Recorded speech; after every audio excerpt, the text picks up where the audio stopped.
There you go. We are recording. Yep. Okay. Well, that just kind of jumped right into it. Didn't mean to do that. I'm going to back up just so we can say what it is. Leadership class. We're talking about individual goals.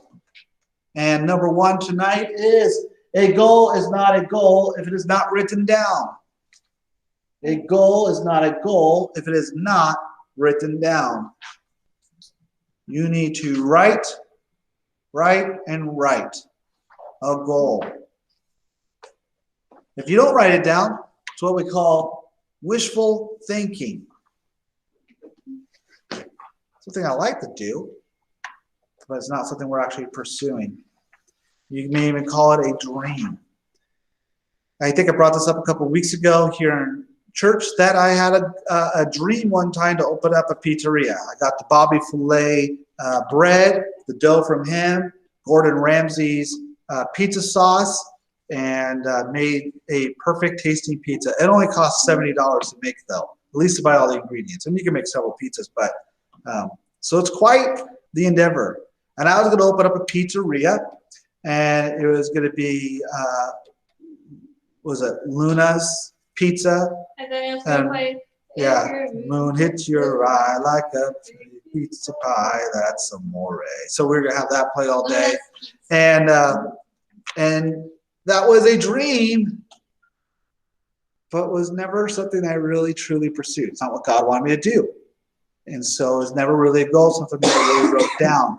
It was just kind of a fun. Most things that we think about, like, oh, I really want to do this, end up falling under the dream or the wishful thinking, never really completing it. It's not until we write it down that it actually becomes a goal that we set for ourselves. Number two, a written down goal demonstrates commitment. A written down goal demonstrates commitment.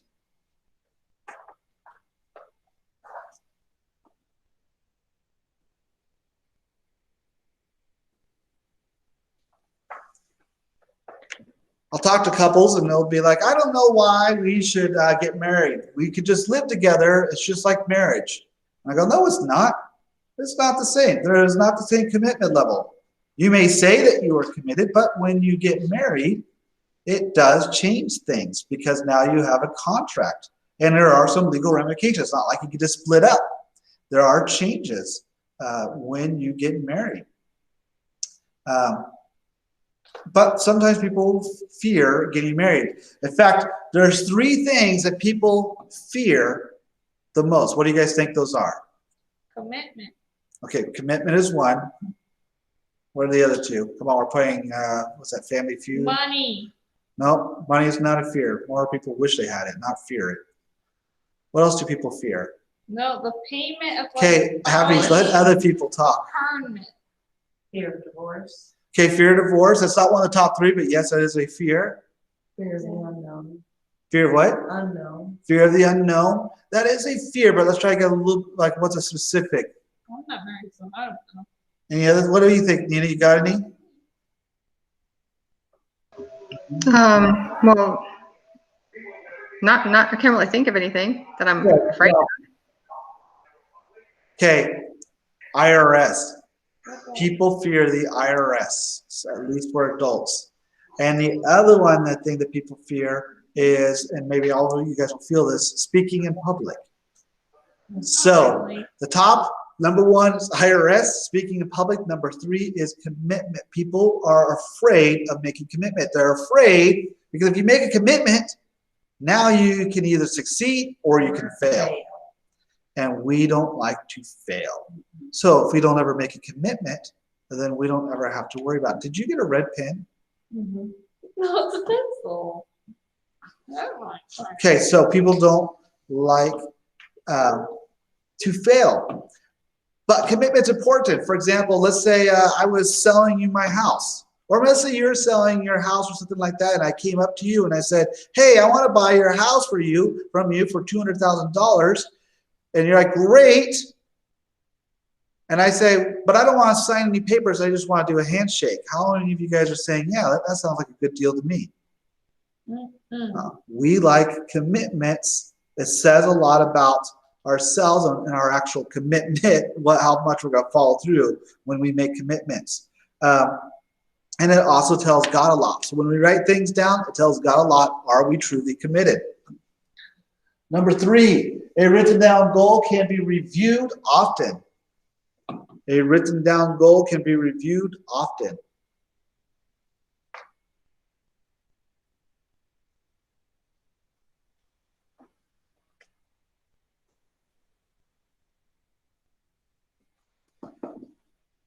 It allows us to meditate on it, to think about it. And every time you read your goals, it's repetition. So one of the ways in which memorizing scripture means I repeat it over to myself over and over and over. So when I learned this verse, which is actually part of my prayer every day, I say this verse, so it kind of cheats for me. I repeat it. You know, I look for someone among them who would build up the wall and stand before me in the gap. So, and then I go ahead and I say that part over again. I look for someone among them who would build up the wall and stand before me in the gap. And I just keep repeating that and repeating that and repeating that until I got down. And then I add the next part on. Why? Because it builds Because you muscle already have the memory. first part. I have the first part down. What happens when I repeat it all the time? Brain. You will remember it. You will remember it. So if I have my goals down and I'm reading them all the time and I make sure they're written down, then I'll remember it and it'll actually stick with me. It's kind of funny. I have discovered that when I read my goals often, that I do much better with my weight loss. When I kind of slack, which I did for about a month, I stopped reading my goals. I just got out of the habit. My weight went up 10 stinking pounds in a month. Halloween candy. So, Sugar's the worst. oh, it is. Snicker bars are so delicious, though. That's, And M&Ms. Oh, if you can get out the sugar, you can lose 10 pounds in a week. I know. You could also gain 10 pounds in a month if you put it back, if you start eating it. So guess what I'm doing now? I'm reading my goals every single day. And I went down 1 pound. I was like, yeah. Not before the holidays. Oh, Thursday doesn't count. So, And watch your calorie intake. yes. And this is diet soda, which is not good for me, but I'm just drinking it tonight. Actually, diet isn't as bad as people think. Well, that's good. All right, number 4. I like it. A goal that is reviewed at least weekly is 10,000 more times more likely to be accomplished. A goal that is reviewed at least weekly is 10,000 times more likely to be accomplished. My hands hurt.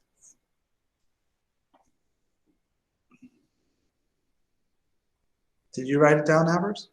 My hand hurts. Abigail, you're going to find yourself in trouble with me later. Yeah.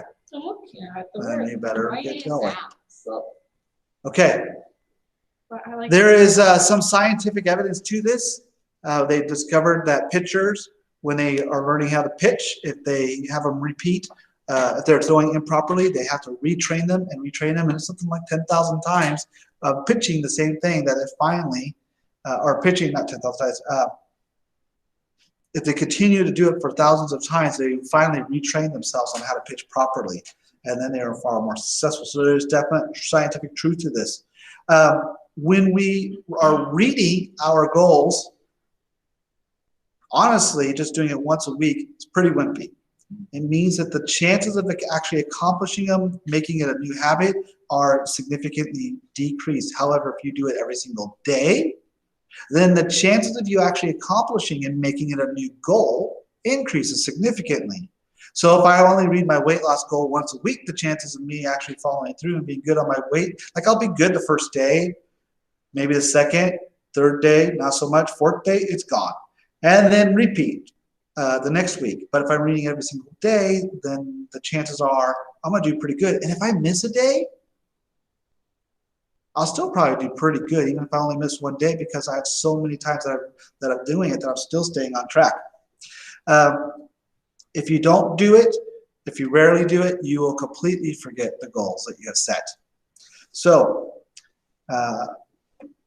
remember to review them daily.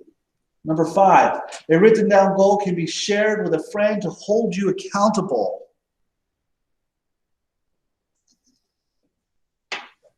Each of you have received a copy of my goals. I'm going to let you know that my goals are, there's like 20 goals here. I do not expect you to have 20 goals. My recommendation is somewhere between 7 and 10. But these are my goals that I'm supposed to read every single day.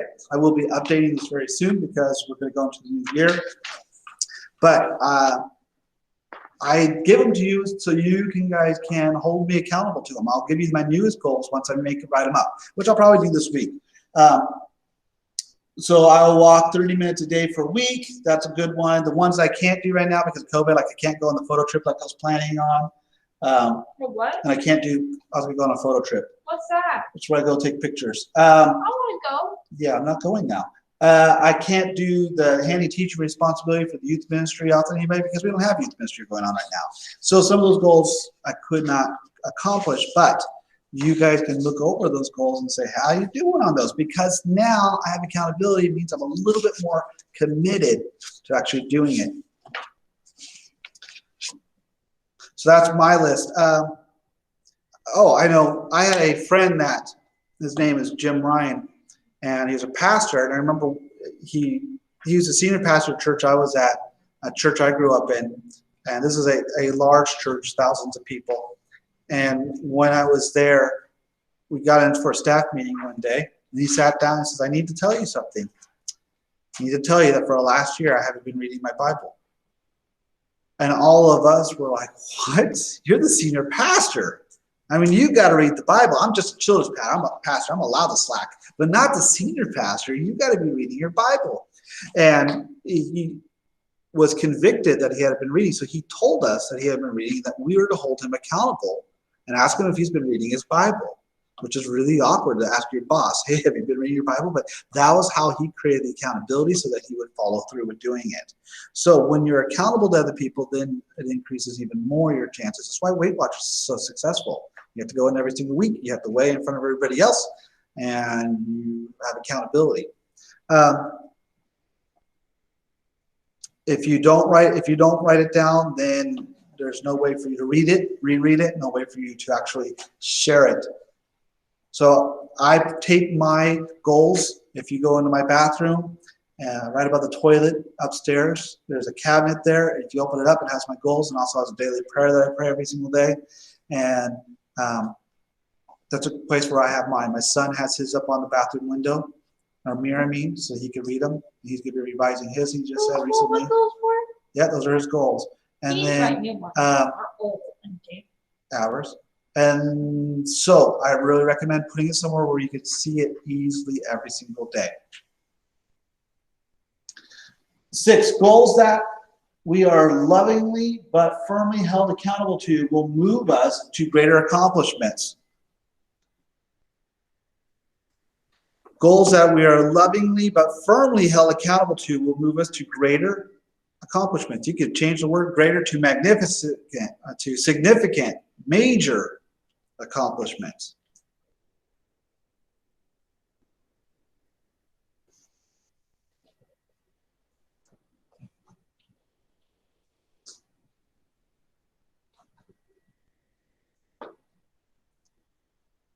Number 7, did everybody get that one? Mm-hmm. Okay. Number 7. Is that a misspelled word, Nina? Meaningful? You just changed it to great. Got meaningful, yes. I get it.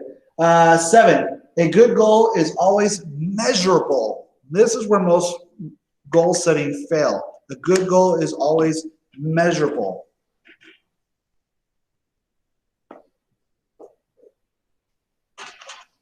One of my goals can be, I'm going to be a better husband. Great, that's really good. How do you measure that? How do you determine if I actually met that criteria? Your wife would have to speak highly of you. She would have to. But it's much easier if we actually measure by doing things that would make me a greater husband. For example, I will pray with my wife once a week. I will pray for my wife every single day. I will take my wife out on so many dates in a month. I'll ask her once a quarter, what is one thing I can work on that would, one thing, not more. My wife will give me lots of options. But, so what's the one thing that I could do that make me a better husband? And that is my goal, and I write those things down. Now I have measurable goals to help me become a better husband. So you want to make sure it's something that's measurable. It has typically a number alongside it. For me, it was I will get my weight down to 205 pounds in a year. Yeah. So and I wrote down by limiting sugar and wheat. So I had a measurable way. Now I didn't say how much sugar, which I probably could have put that in there, but I had a measurable goal of trying to reach 205. But I also have written my goals that I'm going to go on a walk for 30 minutes a day for 3 days a week. So those are measurable things that I was able to measure to see if I was doing good in those areas. Number 8, the more measurable goal is, the more motivational it will be. Now you know what you have to accomplish. There's a bullseye to go after.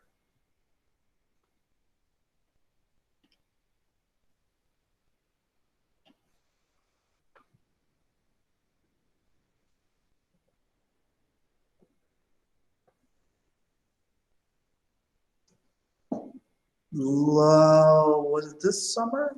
No, it was the previous summer. It was a little over a year ago. I went camping at Subtle Lake with the family, and my son and I got in a kayak that we have, and we decided to go all over the lake.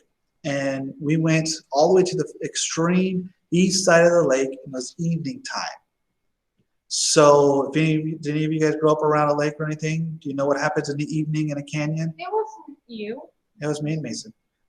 Does anybody know what happens in the? It gets dark. So before it gets dark, though, the wind comes in, and the wind comes from the west going east. So my son and I are in this lake, and the wind is coming in, and we're on the east side of the lake having to go west, so we're going against the wind. And we realized that it didn't look like it was that far, but we could just cut straight across. You know, the shortest distance between 2 points is a straight line. So we determined we were going to do a straight line, and we were going into the water, and we were paddling like crazy. How long do you think it took for us to be discouraged and get tired? Not very long. Yeah, 5-10 minutes is about right on. Not very long at all. We were out there and we were going, and I look over and I'm like, we haven't made any progress. And we're going. Now, truthfully, we had made progress. But from our perspective, because the shore was so far away, it didn't look like anything was really changing. The waves coming on us just seemed endless. And you were pushing against the wind. And we're pushing against the wind. So what we did is we went closer to the shore. We turned and we went closer to the shore. We probably lost a little bit of our some of the ground we had gained because the wind was also pushing us back. But when we got closer to the shore, then we turned and started heading back along where we needed to go. Even with the wind pushing against us, we can now see the trees passing us up. And so suddenly the motivation for us took off. Why? Progress. We can see the progress. So when we have measurable goals, it's much more that we can make progress on. We get excited. That's why you get really excited when you lose your first 10 pounds when you're on weight loss. You're like, I can do this. And then everything slows down. So, you know, the first 10 pounds are cake. Sound after that. But progress and measurable goals help us. It renews our energy. It keeps us from getting discouraged. And it helps us to grow. So, number 9, a good goal is achievable. According to my index, I should be 170 pounds. So why is that not my goal then, just to be 170 pounds? It's not achievable. Because for me, it's not achievable. That is stinking hard. I don't want to be 170 pounds. First of all, I mean, it'd be nice if we look like a teenager again, but no, I have no desire to go for it. So my goal is 205. That's achievable. Now, when I get to 205, I may consider 190, but I'm not even thinking about that right now. It needs to be achievable. I also encourage you to have one WIG, wildly important goal. One that you really, really want to do. For me, it was a photo trip. I wanted to go across Oregon during the summertime and take pictures all over the state. I thought that'd be fun. So I encourage you to have one By wig. yourself? I don't know. I was thinking about taking the 2 older teenagers if they didn't talk so much. So I did think about you, Avers. 10. Unrealistic goals demotivate us and to make us goal shy.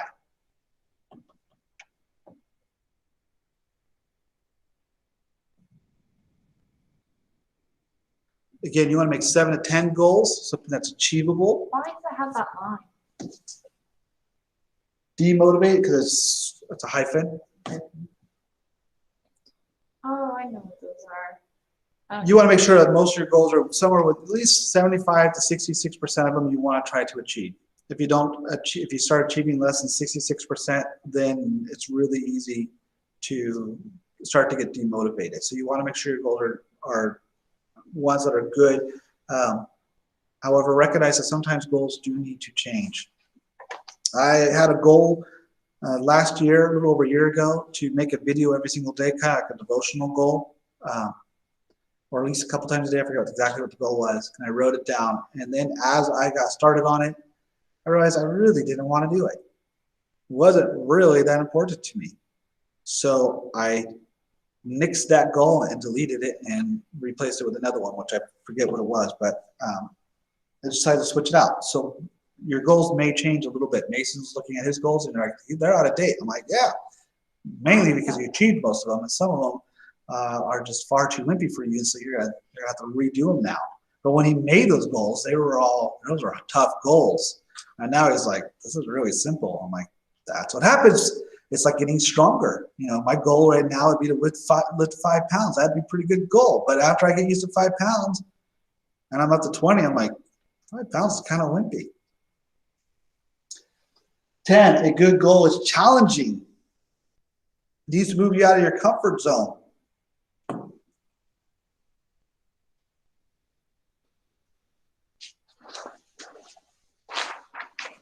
Another page.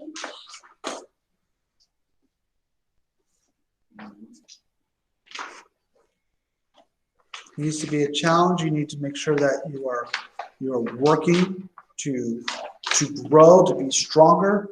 It's just like weightlifting. We were talking about just a moment. You want to say, hey, I want to make sure that within the month I could lift 30 pounds, or not a month, maybe in like the next 6 months, that I could lift 30 pounds without real issue. Well, you make that your goal and you slowly progress up to that. And you increase the weight. 1 Corinthians, let me see, it's 1 Corinthians 16:13 says, be on your guard, stand firm in your faith, be courageous, be strong. So I encourage you guys to be courageous and strong in your spiritual growth here. And one of the ways you do that is by making some spiritual goals as well. All right. In fact, Scripture talks about being strong 26 different times throughout Scripture. You'll find that. Number 12, a challenging goal moves us gently but firmly out of our comfort zone to great growth and accomplishment.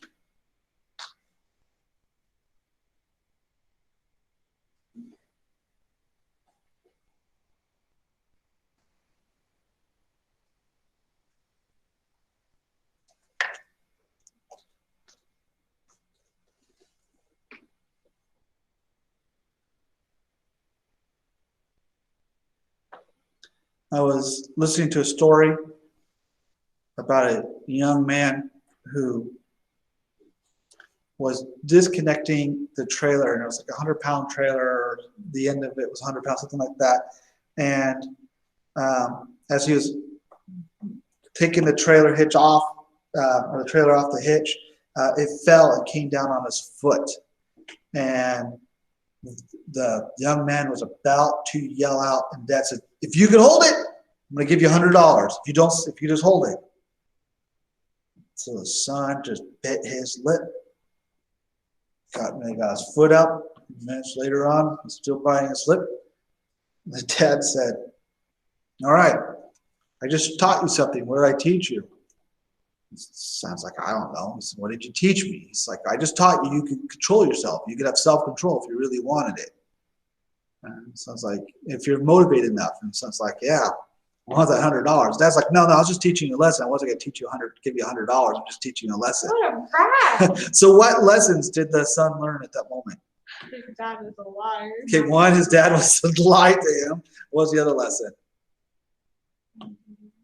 That he could do it. He could have self-control if he truly chose to do it. Did you make that up? No, I didn't make that up. It's true. Jeez, what terrible dad. That's why I don't do that to you guys. I think it's funny if as long as it happens to somebody else. So moving on. A purpose of goals is to apply gentle pressure to ourselves. In scripture, you'll see the word gentle. It's interesting. Gentle is often considered a feminine word, but it's not in this situation. It's actually considered a word of strength and having self-control and being under control. It's like the word meek. Meek does not mean you are weak. It's just self-control. I think of it as a manly word because they're like gentlemen. Okay, number 14. People function best under pressure. You have a lot to do, have deadlines. Suddenly, you have to perform. When I have a lot of time for a deadline, I will take up all the time that is available to me. It's terrible. It really is. But if I know I only have 30 minutes, man, that's amazing. What would have taken me 4 hours to do, I could do in 30 minutes if I really do it. There's this fish. It's like the world's ugliest fish. And I've seen it in it's got these eyes that bug out. It's just look up world's ugliest fish on the internet. And you'll find it's got these big old lips, big old eyes, this ugly looking face. It's like from a frontal view, and it's just hideous. However, if you take that same fish and put it in its natural habitat, which is deep, deep down in the ocean, the pressure actually pushes the fish into its proper shape. And it doesn't look like a big blob. It actually looks like a normal fish. But when you take it out of pressure, it just looks like a blob. So look up world's ugliest fish. It's really an interesting picture. Did we lose Nina? No, she's still there. Oh. She's just turned off her camera because she doesn't mind seeing you, but she doesn't want you to see her. So we turn off the camera if we don't want to see. Nope. So you're still there, right, Nina? Nope. She could type. Yes. So she might be able to see that on the screen. You should have just said nothing. Okay. A good goal is noble. Having a goal that is purpose is beyond just yourself, has an effect on your spouse, your kids, with God. Part of the reasons I want to lose weight is 1, my wife will like it. 2, I'll live longer and have a healthier life so I can do things with my kids. So when I chase them around the house like I crack their toes, I will catch up to them. Number 6, a noble goal moves us to Christ likeness and pleases God.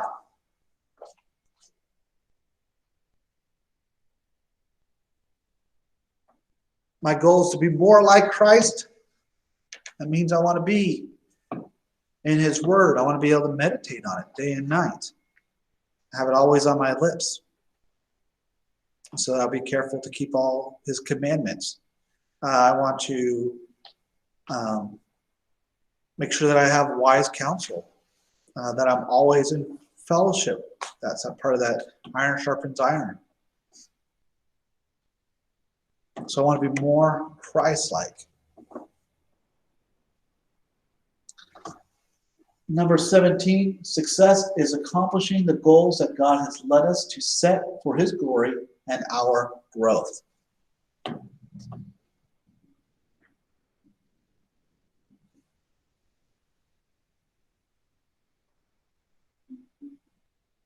We have to take a success. I'll give you guys a second. I'm done.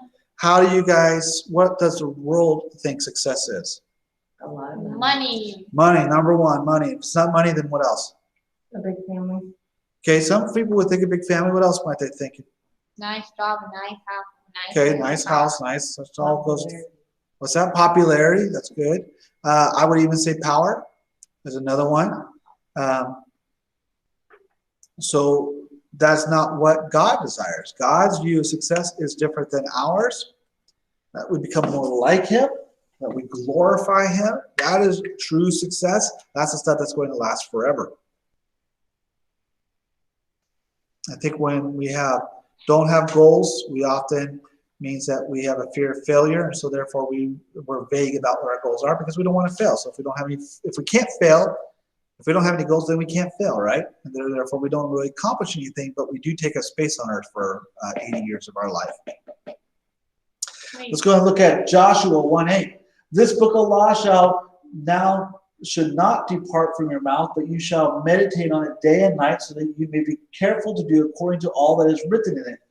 For then you will make your way prosperous, and then you will have good success. So God wants us to have good success, but it means we're going to keep it, not going to let it depart from our mouth. We're always going to keep it on our lips, so we may be able to be careful to do all that is written within it. And then we will be successful. It's actually my memory verse at home. Every day I read this one as well. So it's kind of funny because I didn't realize I was going to be doing that one. Okay, a good goal is flexible. It is not rewriting of the 10 Commandments.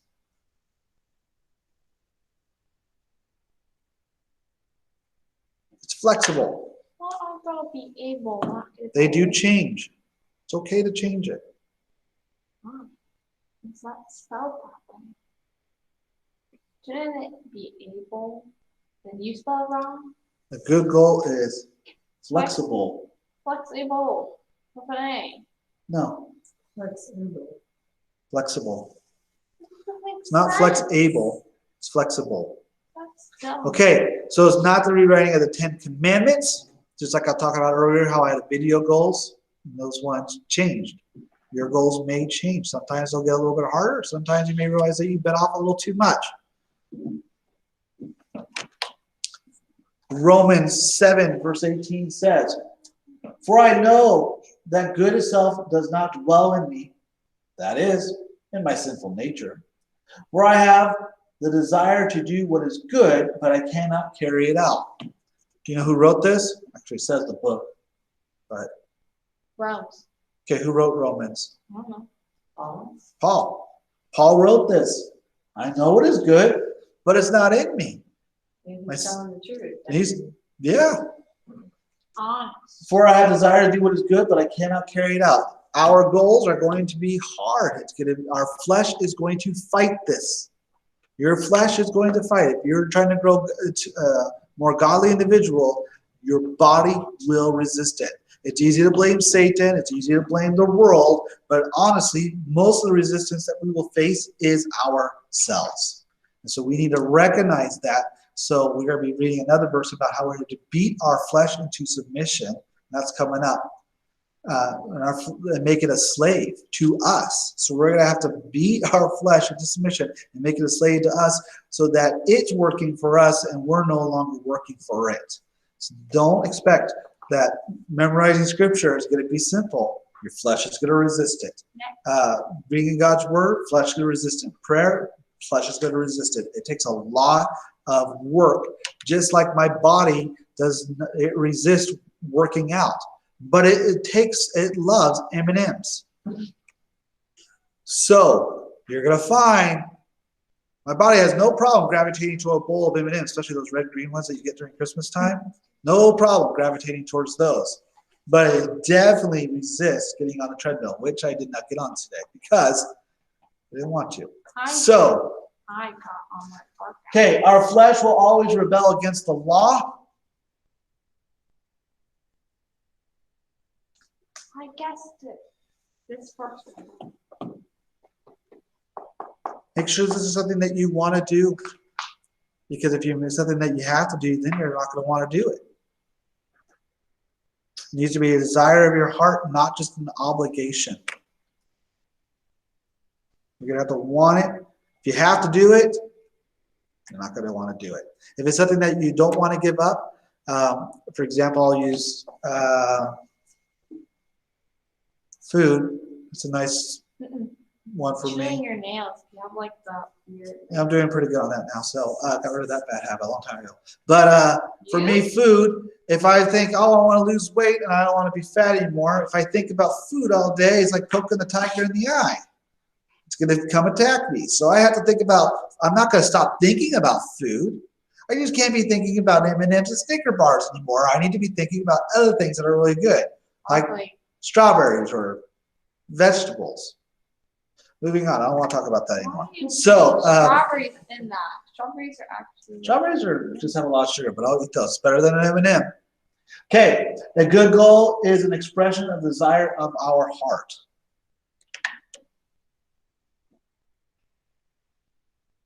It's got to be something that you desire, not something that somebody else tells you need to do. That's why I'm not setting goals for my children.